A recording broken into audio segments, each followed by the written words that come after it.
Hello everyone, greetings of the day to one and all. I am very thankful to the organizing committee for giving us this opportunity to present our paper. I would like to extend my gratitude towards the chairperson, co-chairperson, moderator of the session. We are a team of 5 members from the Department of Biochemistry, St. Francis College, Hyderabad.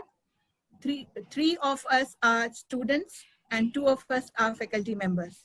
Me, Dr. Deepti Soni Jaipuriar and Ms. Malti Verma are assistant professors in the department, and the 3 students, Ms. Sanjana, Ms. Rushika and Ms. Janavi, they are our final year students studying biochemistry in the Department of Biochemistry, St. Francis College, Hyderabad. I would like to call upon Ms. Malti Verma to further take up on the presentation of the paper. Over to you, Malti. As a faculty, we feel proud to have our students present the paper. We believe all these broad range of technology enhanced educational strategies gives better learning to students during these pandemic situations. So we thought students are the better presenters for the topic, which goes online learning and teaching, a catalyst in reforming education. We try to explore and put across the positive effects of online teaching. So I welcome my students to have the presentation now. All the best, girls. In this hard time of pandemic, many new changes have been observed, and one such change observed was in our education system. Like functional changes in schools, colleges, and universities have witnessed a shift from traditional learning to e-learning, and learning is not anymore being limited to classrooms, as many online courses are available online and can be availed from any part of the country. Our main aim of the paper was to identify, acknowledge, realize, and accept this new paradigm of education. And the main benefit agreed by most of the students during our online survey was that they felt these online classes are flexible, easy, help develop self-discipline, and one can focus on health and hygiene by staying at home. These online courses and the new techniques help in the overall development of the student. We conducted a survey through Google Forms, which comprised of 20 questions. We interacted with students who are currently attending online classes to understand their views, opinions, and how online learning and teaching is perceived by them. 300 responses of students across India were recorded. Our main motive behind asking such questions was to make them think, realize, and question themselves about various aspects. The questions asked were based on day-to-day circumstances, which made it easy for them to relate. The data was tabulated and statistically analyzed. We further interpreted biochemical perspective to understand the satisfactory physiology. The link to our Google form is given below. These are the results of the survey conducted. The 300 responses of students recorded all over India are represented statistically in the form of pie charts. We had questions like, is staying home and getting education online is secure and a satisfying job? Is staying home has reduced the risk of diseases like malaria and dengue, which were at its peak.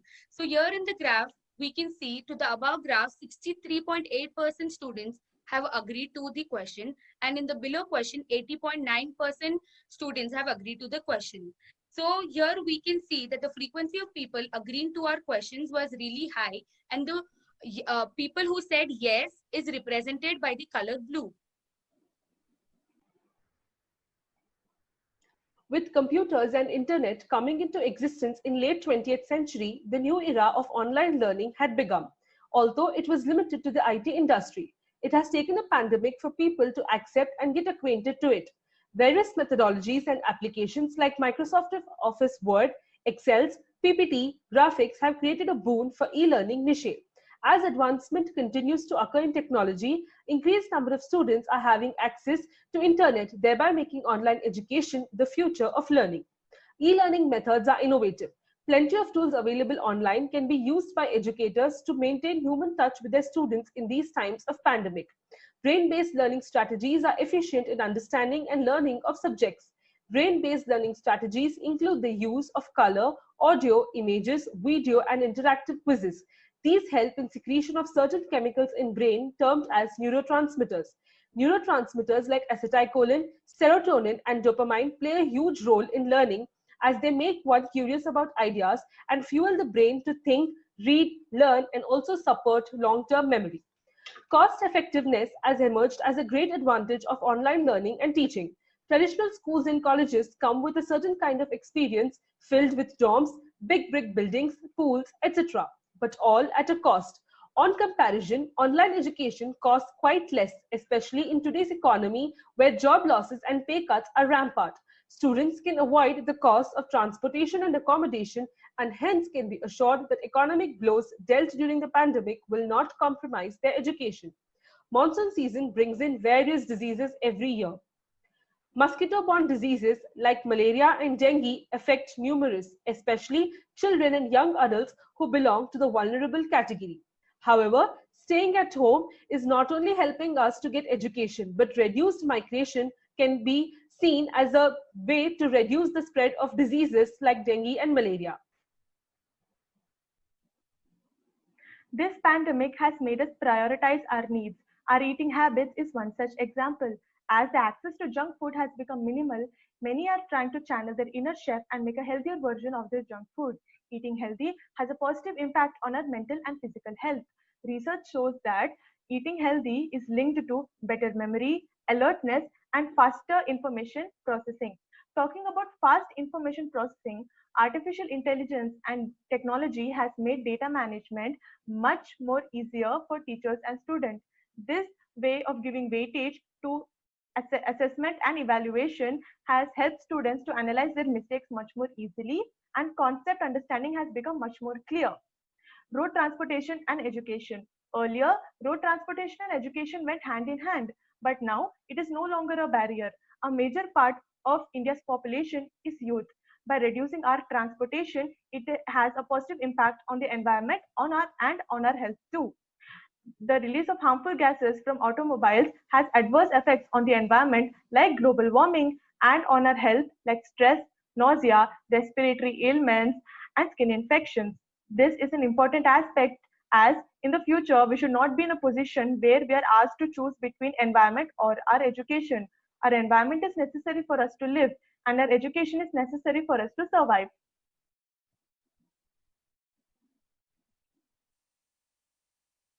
Online education has paved the way for paperless education.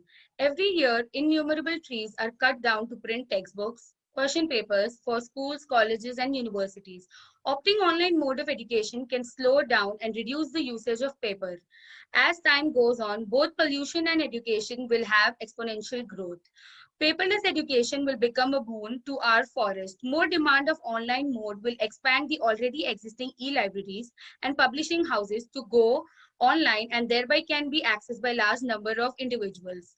Online learning and teaching has now united the whole world. Prestigious universities has opened their doors for students across the globe. Students are now attending several webinars, workshops, and conferences online, thereby enriching their knowledge and academics. Education is a vital asset which can be acquired from the four corners of the world and is essential for the foundation of a civilized society. During this terrifying yet unavoidable times of the pandemic, we have witnessed a gradual transition from traditional education to online virtual education, which was the need of the hour. This COVID-19 pandemic has made us realize that such calamities cannot be prevented, and during such times, the education sector cannot be compromised. New programs must be developed to balance both traditional learning and online learning and teaching to bring an effective learning experience to each student. I would like to end our presentation by saying that small steps taken today will take us great distance in the future. Education is constantly evolving with time, and being able to adapt is necessary for efficient sharing of knowledge and information. These are our references. Thank you.